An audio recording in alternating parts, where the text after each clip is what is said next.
शिक्षा का विकास। तो दोस्तों शिक्षा का विकास क्या था, ब्रिटिश शासन के दौरान ब्रिटिश सरकार द्वारा अपने औपनिवेशिक हितों के साधने के लिए लोगों को शिक्षित करना शुरू कर दिया। शिक्षित करने से एक संदर्भ यह था कि इनको अब वहाँ से कोई भी अंग्रेज थे वो इंग्लैंड से आते थे, उच्च वेतन देना पड़ता था, छोटे कामों के लिए उच्च वेतन देना पड़ता था, ठीक है। और उन लोगों को लगने लगा कि अगर कुछ लोग शिक्षित हो गए तो हमारे कल्चर में ढल जाएंगे। तो इसी कारण प्रारंभिक शिक्षा का विकास कुछ करना शुरू किया, ठीक है। तो देखते हैं, ईस्ट इंडिया कंपनी शुरू में विशुद्ध व्यापारी थी, सबको पता है। शिक्षा कोई रुचि नहीं था, शुरुआती प्रयास केवल व्यक्तिगत थे, ठीक है। इसी के तहत होता है 1781 कलकत्ता में मदरसा की स्थापना वारेन हेस्टिंग्स द्वारा। वेरी इंपॉर्टेंट, ये क्वेश्चन आपको बार बार देखने को मिलेगा। 1781 में कलकत्ता मदरसा की स्थापना किसके द्वारा किया था, वारेन हेस्टिंग्स द्वारा किया गया 1781 में, इसको ध्यान रखिएगा, ये वारेन हेस्टिंग्स द्वारा किया गया था। उसके बाद होता है आपको 1784 में, इसको ध्यान रखिएगा 1784, इसको भी मैं बता दे रहा हूँ। 1784 में क्या हुआ था, ये आपको विलियम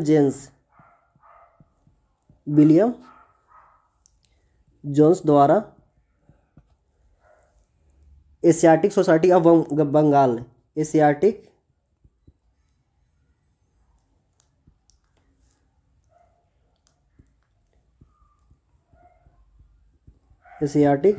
सोसाइटी ऑफ बंगाल, इसको ध्यान रखिएगा। यह कब किया गया था, विलियम जोन्स द्वारा 1784 में। वेरी इंपॉर्टेंट, दोनों को याद रखिएगा, क्रम पूछ देगा।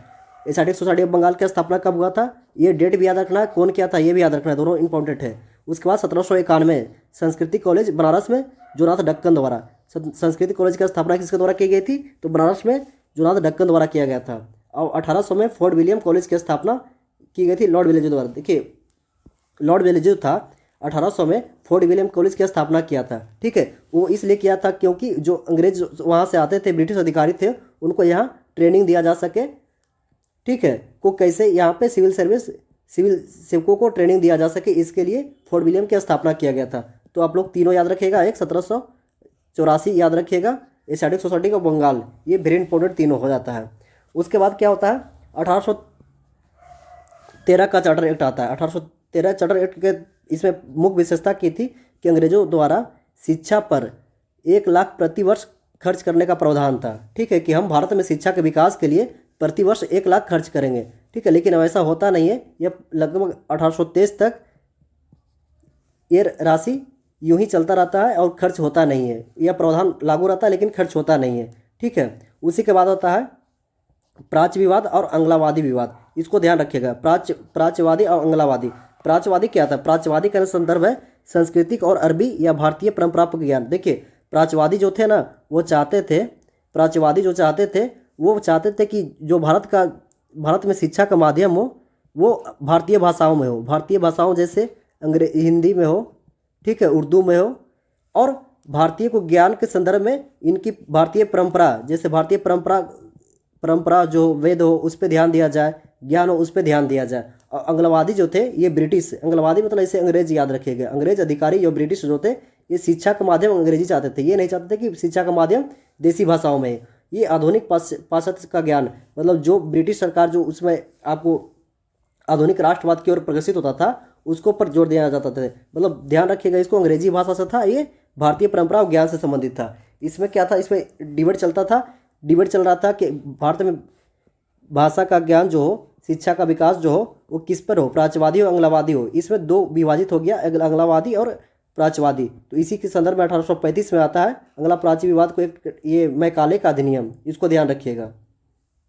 देखिए राजा राममोहन ने पाश्चात्य शिक्षा का समर्थन किया, 1817 में हिंदू कॉलेज की स्थापना किया था, इसको ध्यान रखिएगा।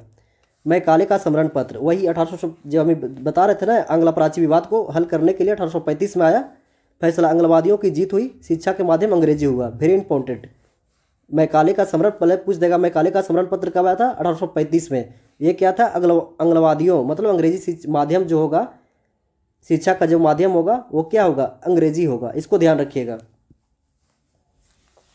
अब इसमें क्या किया गया, रंग और रक्त से में भारतीय लेकिन विचार, देखिए इसका उद्देश्य क्या था कि रंग और रक्त से भारतीय हो, भारतीय जो हो रंग और रक्त से भारतीय हो, ठीक है, और विचार जो हो और नैतिक हो वो बुद्धि अंग्रेज की तरह हो। मतलब इनको कहने का मतलब था कि हमको एक ऐसा इंसान चाहिए जो रंग और चमड़ी के अनुसार भारतीय हो, लेकिन उसका जो विचार हो और बुद्धि जो अंग्रेज हो, ठीक है, अंग्रेजी की तरह हो। इसको ध्यान रखिएगा। उसी के संदर्भ में एक आता है अधोमुखी निस्पंदन सिद्धांत। देखिए इसका भी क्या था, अधोमुखी निस्पंदन सिद्धांत, इनका उद्देश्य था कुछ लोगों को अंग्रेजी शिक्षा प्राप्त करेंगे, कुछ लोगों को शिक्षा प्राप्त करेंगे और उन्हीं लोग द्वारा छन छन करके नीचे तकवे तक जाएगा और हमारी जो औपनिवेशिक हितों की पूर्ति है उसको पूर्ति होती रहेगा, ठीक है। ये अधोमुखी निस्पंदन सिद्धांत यही था, इसको ध्यान रखिएगा, बार बार पूछा एग्जाम में। देखिए शिक्षा ऊपर से रिसीज कर नीचे पहुंचेगी, इसको ध्यान रखिएगा। देखिए ऊपर से शिक्षा रिसीज के यहाँ कुछ लोगों को दिया जाएगा और नीचे वाले जनसाधारण लोग के पास हल्का हल्का पहुंचेगा, तो इसे अधोमुखी निस्पंदन सिद्धांत कहते थे, ठीक है। दोस्तों आप लोग वीडियो को एक दो बार ध्यान से देखिए और इसे PYQ देखिए और PDF पाने के लिए हमारे टेलीग्राम चैनल से जुड़िए, यहाँ PDF मिलेगा और हम लोग क्वेश्चन को भी सोल्व करेंगे और चीज़ों को अच्छे से याद करेंगे। उसके बाद आता है वुड डिस्पैच 1854, ये भारतीय शिक्षा का मैग्ना कार्टा कहा जाता है। सीधे क्वेश्चन पूछेगा भारतीय शिक्षा का मैग्ना कार्टा किसे कहा जाता है, तो वुड डिस्पैच को कहा जाता है, 1854 में हुआ था। यह था जो ये अधोमुखी सिद्धांत था उसको खारिज कर दिया गया। जनसाधारण की शिक्षा पर सरकार की जिम्मेदारी, अब कहा गया कि कुछ लोगों की नहीं, अब जनसाधारण लोगों को शिक्षा डायरेक्ट दिया जाएगा, इसको ध्यान रखिएगा, ठीक है। इसमें क्या था, महिला शिक्षा पर जोर दिया गया, वैश्विक शिक्षा पर जोर दिया गया, अनुदान सहायता पर जोर दिया गया। इसमें एक बार BPSC आपको पूछा था वुड डिस्पैच के तहत किसको किसको शिक्षा दिया गया था, महिलाओं पर विकल्प था, वैश्विक शिक्षा पर था, एक और विकल्प था। तो बहुत लोग गलत करके आए थे, महिला उसमें दिया था, वो कन्फ्यूज कर रहा था, तो महिलाओं पर इसमें बल दिया गया, याद रखिएगा, ठीक है। अब इसके तहत 3 विश्वविद्यालय की स्थापना होती है, कलकत्ता, बॉम्बे और मद्रास, वेरी इंपॉर्टेंट। ये 1854 वुड डिस्पैच के तहत 3 विश्वविद्यालय की स्थापना होती है, इसको ध्यान रखिएगा, ठीक है। ये हुआ था 1897 में इसकी स्थापना होती है, इसको ध्यान रखिएगा, 1857 में स्थापना होती है। चलिए उसके बाद क्या था, देखिए अंग्रेजी का जो ये था प्राथमिक स्तर पर था, देसी भाषा, प्राथमिक अभी देखते हैं ना, प्राइमरी स्तर पर इसको देसी भाषा में था, ठीक है। हाई स्कूल में था आंग्ला प्लस देसी दोनों, और कॉलेज में था अंग्रेजी माध्यम। ध्यान रखिएगा तीनों विषयों या तीनों भाषाओं के तीनों स्तर पर अलग अलग था। प्राथमिक स्तर पर था, दे देगा, प्राथमिक स्तर पर अंग्रेजी था नहीं, प्राथमिक स्तर पर क्या था, देसी भाषा, जो देसी भाषाएं हमारे थे हिंदी उर्दू वो था, ठीक है, इसको ध्यान रखिएगा। इसके बाद आता है 1882 का हंटर आयोग। 1882 में हंटर आयोग शिक्षा के सुधार के लिए लाया गया था। इसका फोकस था प्राथमिक शिक्षा, वेरी इंपॉर्टेंट, यहाँ दे देगा माध्यमिक शिक्षा नहीं, क्या था, प्राथमिक शिक्षा। नियंत्रण जिला और नगर बोर्ड को सौंपा गया, वेरी इंपॉर्टेंट, इसको ध्यान रखिएगा। उसके बाद आता है भारतीय विश्वविद्यालय अधिनियम 1905, ये भी याद रखिएगा, राष्ट्रवाद को रोकना, ठीक है। 1905 का अधिनियम ये जो था लॉर्ड कर्जन उसके समय में आया था।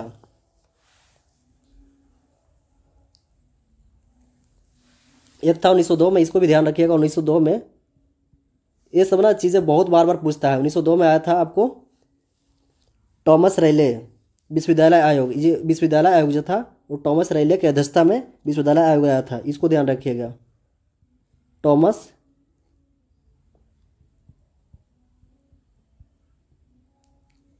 रेले, इसको ध्यान रखिएगा, इसी के अधिगत हुआ था। और ये जो गोपाल कृष्ण गोखले थे, इन्होंने प्रतिक्रिया दिया और कहा ये पीछे ले जाने वाला उपाय है, मतलब भारतीयों को पीछे धकेलने वाला उपाय बताया था। किसने कहा था, तो ये गोपाल कृष्ण गोखले ने कहा था, इसको ध्यान रखिएगा, वेरी इंपॉर्टेंट, पूछता है यहाँ से स्टेटमेंट दे देगा, ठीक है। आपको कथन निष्कर्ष में दे देगा, आप क्वेश्चन का पढ़ देखिए, कथन निष्कर्ष में दे देगा, कथन एक, ये भारतीय विश्वविद्यालय अधिनियम 1904, भारतीय सरकारी अधिनियम, भारतीय सरकारी नियंत्रण बढ़ाने के लिए लाया गया था। कथन 2 देगा, गोखले ने इसे पीछे करने वाला उपाय कहा था। तो 1-2 निष्कर्ष करता है और दोनों एक दूसरे की व्याख्या करता है, इसको ऐसे ध्यान रखिएगा। उसके बाद आया था सेंडर आयोग 1917 में सेंडर आयोग था, कलकत्ता यूनिवर्सिटी की स्थापना किया था। ये देखिए अभी हम लोग 10+2+ यूनिवर्सिटी के माध्यम था, ये सेंडर आयोग की अध्यक्षता में आया था 1917 में, ध्यान रखिएगा, आपको क्रम में दे देगा। हंटर आयोग कब आया था, ये ध्यान रखिएगा, सेंडर आयोग 1917 शिक्षा से संबंधित है, या तो दे देगा किससे संबंधित है, प्रेस और शिक्षा, दोनों में ज़्यादा कन्फ्यूज होता है। तो ये सेंडर था, क्या था, शिक्षा से था, 1917 में आया था। उसके बाद आया था क्या, हार्टोंग समिति 1929 में, इसको भी ध्यान रखिएगा, शिक्षा का गिरता स्तर को सुधार करना, मात्रा से अधिक गुणवत्ता पर। पहले क्या था कि मात्रा पर ध्यान देता, लेकिन अब क्या था कि मात्रा से अधिक शिक्षा की गुणवत्ता पर ध्यान दिया जाएगा, इसको ध्यान रखिएगा। सिफारिश, विश्वविद्यालय प्रवेश केवल योग्य छात्रों के लिए सीमित हुई हो। चलिए ये तो ध्यान रखिए, इसका क्रम वेरी इंपॉर्टेंट है, इसका क्रम याद रखिएगा। हार्टोग समिति 1929, सेंडर 1917, और आपको एक क्या था, हंटर हंटर आयोग 1982, विश्वविद्यालय अधिनियम 1904, टॉमस रेले आयोग 1902 और ये वुड डिस्पैच 1884 इसको ध्यान रखिएगा। ये सब वेरी इंपॉर्टेंट है, आपको क्वेश्चन यहाँ से देखने को मिलेगा। अब देखते हैं, उसके बाद आता है सार्जेंट योजना 1944, ब्रिटिश का अंतिम प्रयास था, केंद्रीय शिक्षा सलाहकार बोर्ड के द्वारा तैयार किया गया था। 6 से 14 वर्ष से निःशुल्क और अनिवार्य शिक्षा, वेरी इंपॉर्टेंट, ठीक है। 6 से 14 वर्ष के लिए निःशुल्क और अनिवार्य शिक्षा किसके द्वारा किया गया था? तो सार्जेंट आयोग के सिफारिश पर किया गया था, ठीक है। तकनीकी और व्यावसायिक शिक्षा पर जोर दिया गया था, लेकिन ये ध्यान देगा, स्टेटमेंट आपको दे देगा तकनीकी और व्यावसायिक शिक्षा पर भी ये किया गया था, अनिवार्य था तो नहीं, ये सिर्फ 6 से 14 वर्ष के बच्चों के लिए निःशुल्क शिक्षा था। इसी के तहत आगे चल के हमारे मौलिक अधिकार में शिक्षा के अधिकार को शामिल किया गया था, इसी से प्रेरित है, इसको ध्यान रखिएगा। अब देखते हैं, इसका मूल्यांकन करते हैं, ब्रिटिश शिक्षा पर क्या इसका सकारात्मक प्रभाव पड़ा। देखिए, आधुनिक विज्ञान, लोकतंत्र और तर्कवाद का परिचय किया, ठीक है। जो शिक्षा था उसका क्या था? आधुनिक विज्ञान का विकास हुआ, लोकतंत्र एक दूसरे के माध्यम से विचार जाने, राष्ट्रीय आंदोलन को चेतना को जागरूकता मिली, तर्कवाद तर्क वितर्क जो समाजवादी सुधार आंदोलन था उसमें को बल मिला, अंग्रेजी भाषा को देश के एकीकृत किया, अंग्रेजी भाषा था कि लोगों को जोड़ने का काम किया, सामाजिक सुधार को आधार बढ़ा, ठीक है। और नकारात्मक क्या था? जनसाधारण की उपेक्षा, ये क्या था? सिर्फ कुछ ही लोगों तक सीमित रहा, जनसाधारण की उपेक्षा की गई, साक्षरता दर बहुत कम था, उस समय लगभग 7% से 6% साक्षरता दर था। क्लर्क मानसिकता था, महिला शिक्षा को न के बराबर प्रावधान था, ठीक है। तकनीकी शिक्षा उपेक्षा, केवल इंजीनियरिंग कॉलेज रुड़की खोला गया था, व्यवसाय शिक्षा मगी थी, ठीक है। इरादा शासन मौजूद करना था, लेकिन इसने अनजान में राष्ट्रवाद को जन्म दिया, वेरी इंपॉर्टेंट। इसका इरादा था शासन को मजबूत करना, लेकिन इन्होंने राष्ट्रवाद को जन्म दे दिया। तो हम लोग ने अभी तक के राष्ट्रीय शिक्षा विकास और प्रेस के विकास को देख लिया है, आप लोग वीडियो को 1-2 बार देखिएगा, ठीक है। और अब हम लोग इससे संबंधित एमसीक्यू को सोल्व करते हैं और देखते हैं चीज़ें कहाँ तक के समझ में आई है। तो चलिए, पहला क्वेश्चन है आपका,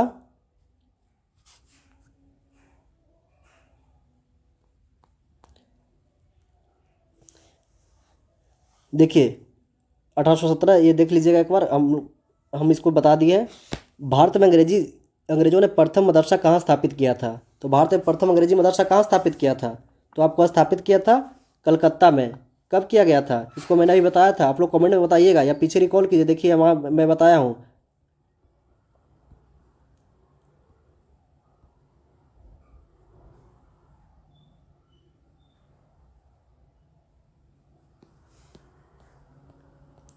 अभी था ना किसके, ये 1781 में कलकत्ता में मदरसा वारेन हेस्टिंग्स द्वारा, इसको ध्यान रखिएगा, वेरी इंपॉर्टेंट। यहाँ कितना बार क्वेश्चन पूछा गया है, तो चीज़ों को रिकॉल करते चलिए और एमसीक्यू को सॉल्व करते चलिए। और आप लोग घटना चक्र जरूर कीजिए, अगर आप पीसीएस की तैयारी कर रहे हैं तो बिना घटना चक्र का पीसीएस आपका निकलना मुश्किल है, ठीक है। घटना चक्र को आप लोग रट लीजिए, क्लास देखने के बाद आप लोग घटना चक्र का बुक उठाइए और यहाँ से संबंधित पीवाईक्यू देखिए, वहाँ शिक्षा का विकास और समाचार पत्रों का विकास, वहाँ से उस टॉपिक को देखिए और पीवाईक्यू उठाइए, ठीक है। तो इसका आंसर हो जाएगा डी।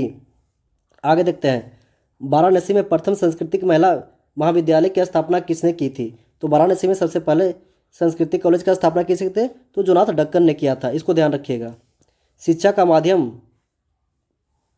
और बजट पे संबंधित क्वेश्चन है, ब्रिटिश सरकार ने किस अधिनियम के तहत पहली बार शिक्षा के विकास के 1 लाख रुपये खर्च किया? वेरी इंपॉर्टेंट, ये तो क्वेश्चन आपको बार बार देखने को मिल जाता है।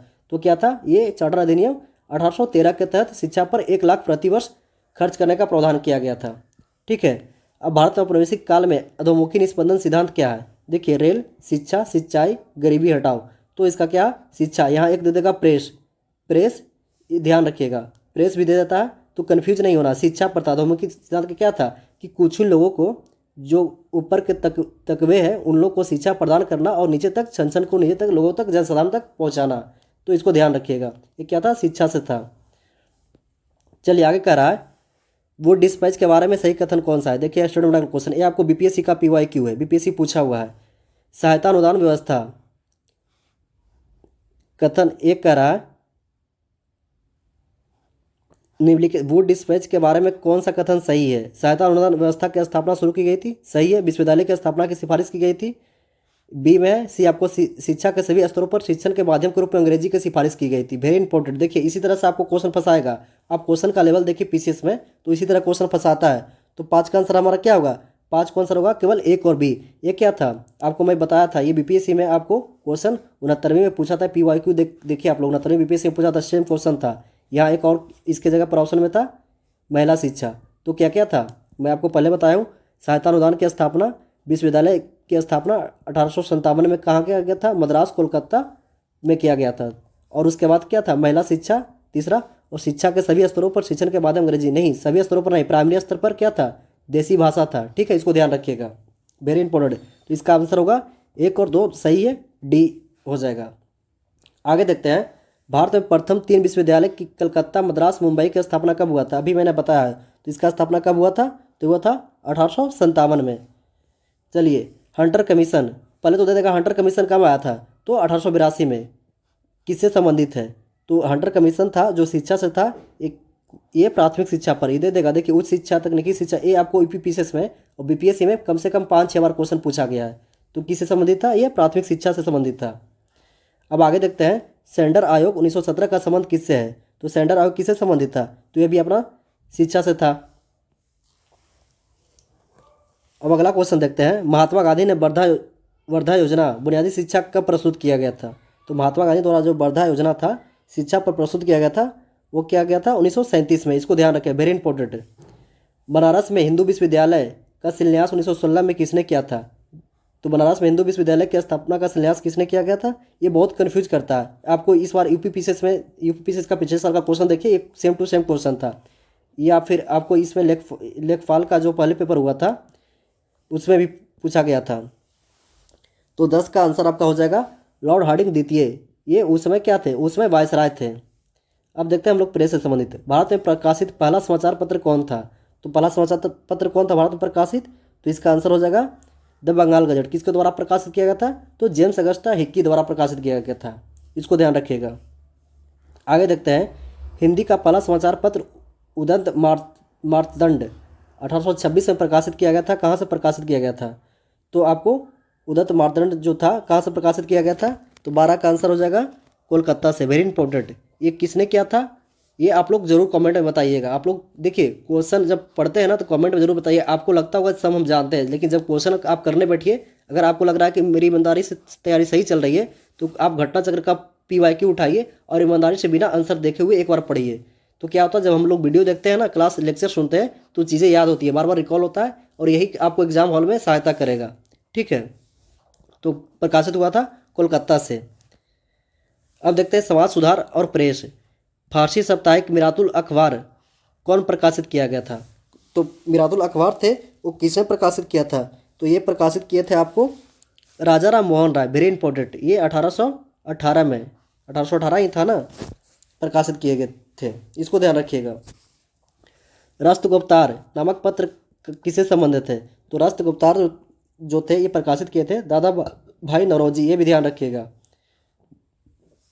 अगला कह रहा है, 1818 का वर्नाकुलर स्प्रेक्ट एक्ट किस गवर्नर जनरल के काल में लागू हुआ था, वेरी इंपॉर्टेंट। ये मैंने आपको बताया था किसके काल में हुआ था, तो लिट्टन में। इसको रद्द कौन किया था, तो रिपन रद्द किए थे। इसको ध्यान रखना, इसको ध्यान रखना है। लाया था कौन, लिट्टन, और रद्द किए थे रिपन।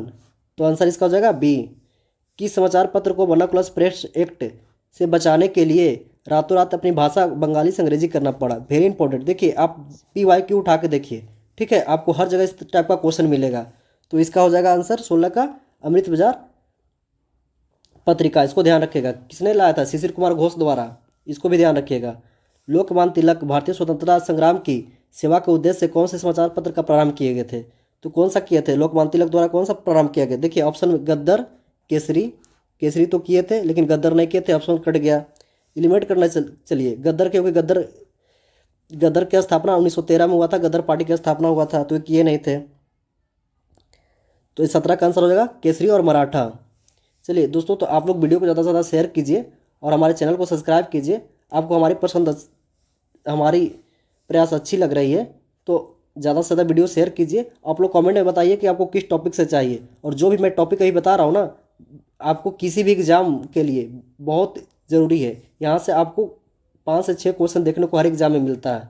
आप PCS का कोई भी एग्ज़ाम दे रहे हैं, चाहे वनडे एग्ज़ाम दे रहे हैं, रेलवे दे रहे हैं, SSC दे रहे हैं, तो यहाँ से क्वेश्चन आपको हर एग्ज़ाम में देखने को मिलता है। चलिए आगे देखते हैं, समाचार पत्रों का मुक्तिदाता किसे कहा जाता है, तो समाचार पत्रों का मुक्तिदाता किसे कहता है, चार्ल्स मेडकॉफ को कब 1835 में जब लाए थे चार्ल्स का मेडकॉफ, उसी को समाचार पत्र का मुक्तिदाता कहा जाता है। गद्दर पत्र का प्रथम अंक किस भाषा में प्रकाशित किया गया था?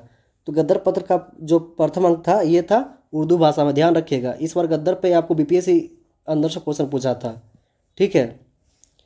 अल हिलाल नामक समाचार पत्र का प्रकाशन किसने शुरू किया था? तो अल हिलाल शुरू किए थे किसके द्वारा? ये किया गया था अबुल कलाम आज़ाद द्वारा, ध्यान रखिएगा। अब देखते हैं महात्मा गांधी ने किस समाचार पत्रिकाओं को महात्मा गांधी से संबंधित नहीं है, कह रहा है महात्मा गांधी द्वारा कौन सा समाचार पत्र नहीं किया गया था। ये भी आपको यूपी पीसीएस में, बीपीएससी में और यूपीएससी में तीनों एग्जाम में बार बार पूछा गया है, और वनडे एग्जाम में तो इस सब क्वेश्चन को आपको भरमार मिलेगा। तो आप लोग क्वेश्चन को ध्यान से देखिए, और इसका पीडीएफ पाने के लिए हमारे टेलीग्राम चैनल से जुड़ जाइए।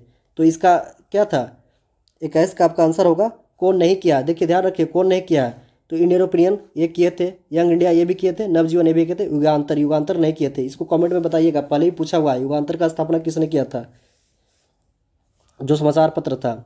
गांधी जी द्वारा शुरू किया गया साप्ताहिक पत्र हरिजन का प्रथम अंक 1833 में कहाँ से प्रकाशित किया गया था? Very important. तो गांधी जी द्वारा शुरू किया गया था वो था आपको 22 का हो जाएगा सी, पुनः इरादा जेल से किया गया था। अब देखते हैं कॉमनवेल्थ और न्यू इंडिया किससे जुड़ी हुई है? तो 23 का हो जाएगा एनी बेसेंट। आपको ये 71वां बीपीएससी में सेम टू सेम क्वेश्चन पूछा गया था, ठीक है। कॉमनवेल्थ और न्यू इंडिया किसके द्वारा? तो एनी बेसेंट द्वारा किया गया था। यहाँ न्यू इंडिया आप लोग गांधी जी में कन्फ्यूज होते हैं, तो गांधी जी किसको किया थे? नवजीवन और इंडियन ओपिनियन का किए थे, यंग इंडिया का किए थे। यंग इंडिया, यंग मतलब जवान वाला गांधी जी, और न्यू वाला एनी बेसेंट, ऐसे याद रखिएगा। न्यू एन आ रहा है और एन ई आ रहा है, तो इसको ध्यान रखिएगा। नेशनल हेराल्ड का प्रकाशन किससे के द्वारा शुरू किया गया था? तो नेशनल हेराल्ड शुरू किया गया था आपको ये जवाहरलाल नेहरू द्वारा, वेरी इंपॉर्टेंट। तो चलिए हम लोग ने पहले इसको अच्छे से पढ़ा, उसके बाद एमसीक्यू किए। अब हमको विश्वास है आप लोग को चीज़ें एक बार में याद हो गई होगी, और जिनको दिक्कत हो रहा है वो 1-2 बार क्लास को रिपीट करें, और आप लोग PYQ जरूर सोल्व कीजिए। जब तक PYQ सोल्व नहीं कीजिएगा तब तक आप लोग कितना भी पढ़िए गलतियाँ होगी। 1-2 बार वीडियो को देखिए, और इसका PDF पाने के लिए हमारे टेलीग्राम चैनल से जुड़ जाइए, और वहाँ पे आप लोग को हर एग्ज़ाम से संबंधित नोटिफिकेशन हो या किसी भी करंट के मुद्दे हो, उस टॉपिक का PDF दिया जाता है। इस वीडियो को ज़्यादा से ज़्यादा शेयर करें, चैनल को सब्सक्राइब करें। धन्यवाद।